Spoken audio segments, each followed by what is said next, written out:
Hi friends, welcome to GD Law Series. இன்னைக்கு வீடியோல என்ன பார்க்க போறோம்னா டாக்டர் அம்பேத்கர் லா யூனிவர்சிட்டிக்கு கீழே செயல்படுற அஃபிலியேட்டட் லா காலேஜஸான government and private law colleges உடைய சிலபஸ் தான் இன்னைக்கு வீடியோல நம்ம பார்க்க போறோம்.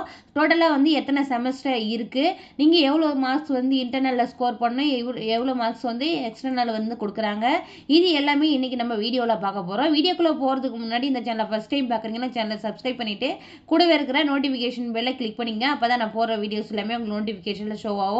வாங்க வீடியோக்குள்ள போகலாம். இந்த அஃபிஷியல் வெப்சைட்கான லிங்க் கீழே டிஸ்கிரிப்ஷனில் கொடுத்துறேன். உங்களுக்கு ஆல்ரெடி தெரிஞ்சிருக்கும், நீங்கள் அப்ளை பண்ணுறது இந்த வெப்சைட்லேருந்து தான் பண்ணியிருப்பீங்க. இந்த வெப்சைட்டில் அஃபிலியேட்டட் காலேஜஸ் இருக்கு இல்லையா, இதை நீங்கள் கிளிக் பண்ண வேண்டியது இருக்கும். இப்போ நீங்கள் ஸ்கூல் ஆஃப் எக்ஸலன்ஸ், அதாவது சோயலில் அப்ளை பண்ணியிருந்து 5 இயர்ஸ் ஃபர்ஸ்ட் ரவுண்டில் செலக்ட் ஆகிருக்கீங்கன்னா அதற்கான சிலபஸ் நான் தனியாக வீடியோவை மேக் பண்ணி போகிறேன்.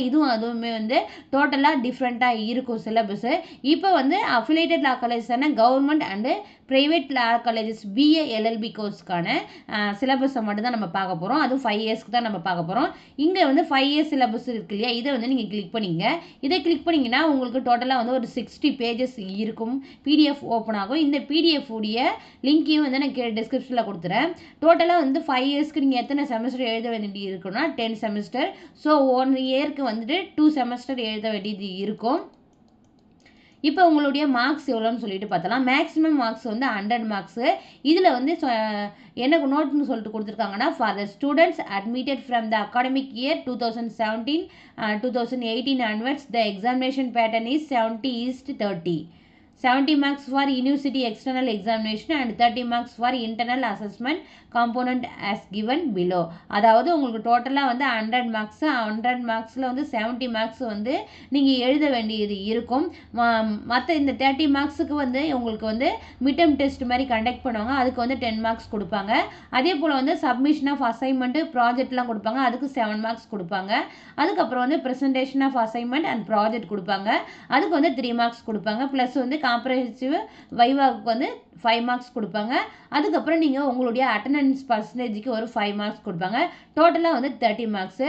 ஸோ நீங்கள் 70 மார்க் எழுத வேண்டியது இருக்கும். 30 மார்க்ஸ்க்கான மிட்டம் டெஸ்ட்டு, அசைன்மெண்ட்டு அந்த மாதிரி கொடுப்பாங்க. காம்ப்ரஹென்சிவ் வைவா உங்களோட அட்டண்டன்ஸை பேஸ் பண்ணி தான் இந்த 30 மார்க்ஸ் உங்களுக்கு போடுவாங்க. இப்போ என்னென்ன பேப்பர் இருக்குன்னு சொல்லிட்டு பார்க்கலாம். நம்ம ஆல்ரெடி பார்த்த மாதிரி டோட்டலாக 10 செமஸ்டர், ஒரு 1 இயருக்கு 2 செமஸ்டர், 6 மந்த் ஒன்ஸ் வர மாதிரி இருக்கும். இப்போ ஃபர்ஸ்ட் இயரில் ஃபர்ஸ்ட் செமஸ்டரில் என்னென்ன சப்ஜெக்ட்ஸ் வரும்னு பார்க்கலாம். 5 இயர்ஸை பொறுத்த வரைக்கும் லாங்குவேஜ் பார்ட் கண்டிப்பாக 2 இயர்ஸ்க்கு உங்களுக்கு வரும். அது என்னென்னா இங்கிலீஷ் தான் வரும். இப்போ ஃபர்ஸ்ட் லாங்குவேஜ் பார்ட் தான் இங்கிலீஷ் 1 அட்டன் பண்ணுவீங்க. அதுக்கப்புறம் general principles of political science, third general principles of economics, fourth general principles of sociology, fifth law of torts. So first செமஸ்டரில் டோட்டலாக 5 சப்ஜெக்ட்ஸ் உங்களுக்கு. அதுக்கப்புறம் ஃபர்ஸ்ட் இயர்லேயே செகண்ட் செமஸ்டருக்கான சப்ஜெக்ட்ஸ் என்னென்னு சொல்லிட்டு பார்த்தலாம். அதுக்குமே செகண்ட் செமஸ்டருக்கு 5 subjects, modern governments, governments and political and constitutional history of India, Indian economy, Indian sociology, law of crimes, இந்த 5 பேப்பர்ஸும் உங்களுக்கு செகண்ட் செமஸ்டரில் வரும். அதுக்கப்புறம் செகண்ட் இயரில் third semester first language paper English 2, அதுக்கப்புறம் இன்டர்நேஷ்னல் ரிலேஷன், அதுக்கப்புறம் லா அண்ட் எக்கனாமிக்ஸு, அதுக்கப்புறம் law of contract 1 வரும், ஃபேமிலி லா 1 வரும். இது நெக்ஸ்ட்டு ஃபோர்த் செமஸ்டரில் என்னென்ன சப்ஜெக்ட்ஸ்னு பார்க்கலாம். ஃபோர்த்து செமஸ்டரில் லாங்குவேஜ் இங்கிலீஷ் 3 கொடுப்பாங்க. அதுக்கப்புறம் பொலிட்டிக்கல் தாட்டு இந்தியன் அண்ட் வெஸ்டர்னில் படிப்பீங்க. அதுக்கப்புறம் லா அண்ட் சொசைட்டி, அதுக்கப்புறம் லா ஆஃப் கான்ட்ராக்ட் 2 படிப்பீங்க. அதுக்கப்புறம் ஃபேமிலி லா 2 படிப்பீங்க. அதுக்கப்புறம் கிளினிக்கல் கோர்ஸ் ஃபஸ்ட்டு படிப்பீங்க. நெக்ஸ்ட்டு தேர்ட் இயரில் ஃபிஃப்த்து செமஸ்டரில் டோட்டலாக 5 சப்ஜெக்ட்ஸு. ஒன்று Indian public administration, 2 jurisprudence, third constitutional law first, law of property அடுத்தது, next law of evidence. So டோட்டலாக ஃபிஃப்த்து செமஸ்டர் பொறுத்த வரைக்கும் 5 சப்ஜெக்ட்ஸு. சிக்ஸ்த்து செமஸ்டர் 4 சப்ஜெக்ட்ஸ் தான் உங்களுக்கு இருக்கும். என்னென்னா கான்ஸ்டியூஷன் லா 2, கம்பெனி லா, லேபர் லா 1, கிளினிக்கல் கோர்ஸ் 2 கொடுப்பாங்க. அதுக்கப்புறம் ஃபோர்த் இயரில் 7th செமஸ்டரில் டோட்டலாக வந்து 4 சப்ஜெக்ட்ஸ் இருக்கும்.